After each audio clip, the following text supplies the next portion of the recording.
И здравейте, потребители на YouTube! Това е новата им поредица Redstone уроци. Тук ще показвам моите Redstone уроци, нали. Ще започна първо от най-простите Redstone системи, после ще започна с по-трудните. И да, нека да започваме. Само да махна тези айтеми. Нали, правя съм го на Game Mode, да не се очудите. Извинете, че от скайпа ми взете известия, но ще си поставя да не мислят. И да. Така, първо ще започна с фермата, автоматична ферма.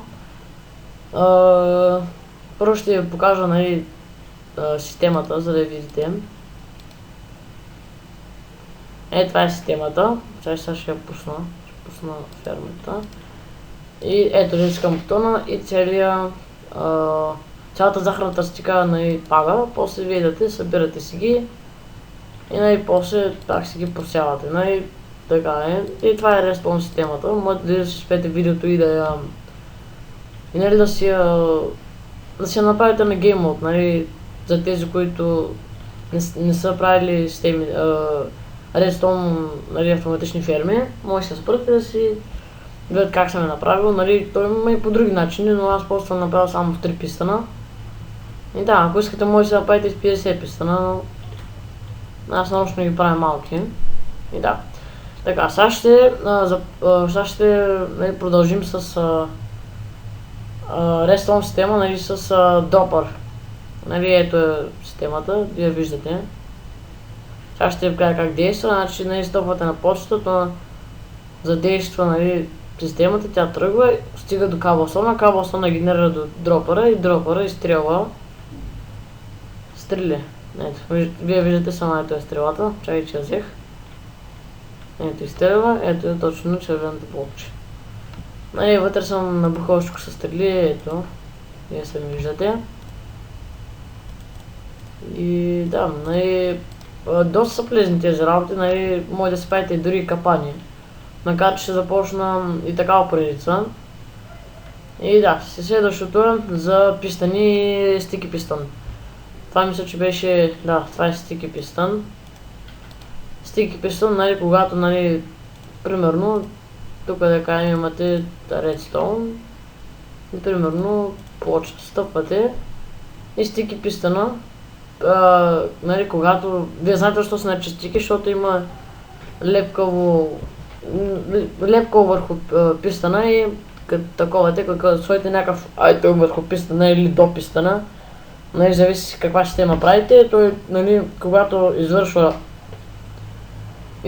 процедурата, която вие сте направили, такова каблстон или там какъвто бог сте сложили, стои, нали, на пистана. Ето, сега ще ви покажа с обикновен пистан какво става.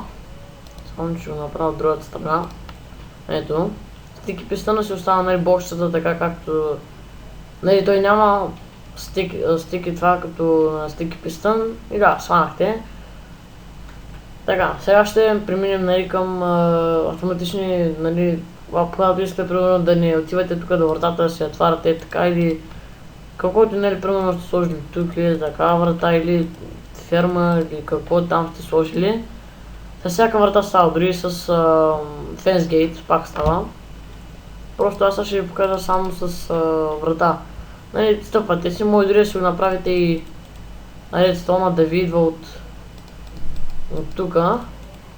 Примерно когато стъпите тук, то става и без Redstone, само че не знам защо. Значи, аз по принцип си ги правя тук зад вратата. И така, примерно, закривам си го е така.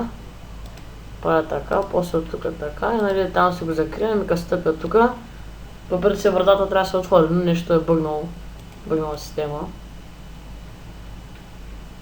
Да, не става, значи може тогава с тъчка да си го направите, не знам защо толкова много ми лаги.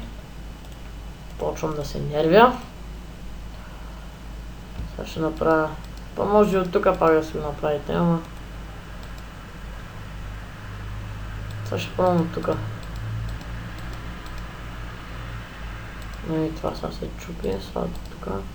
Да, дори и с ръчка не става, сигурно трябва да е така. Не знам или аз нещо се бъркам. Сега ще пробваме.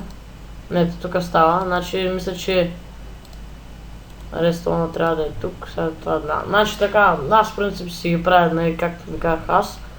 Но не знам, защото тук нещо се бъгва, както и може да си ги направите дори по-дълги сте, може да си ги направите тук с някакви завъртулки, така.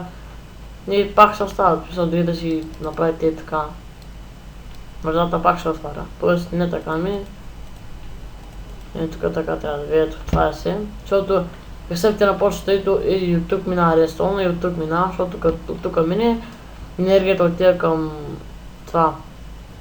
Към кабелстона и кабелстона ще отива към вратата и се отваря. Сега ще завършим с, нали, подобие на Sandstrap.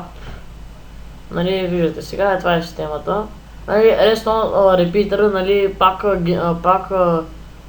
нали, примерно когато имате много дълга Redstone система, примерно ако сте сложили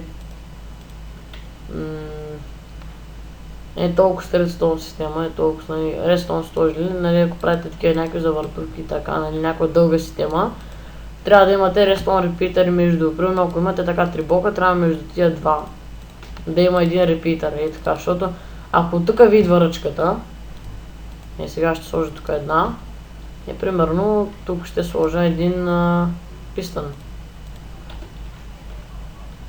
И ще сложа примерен блок, not блок.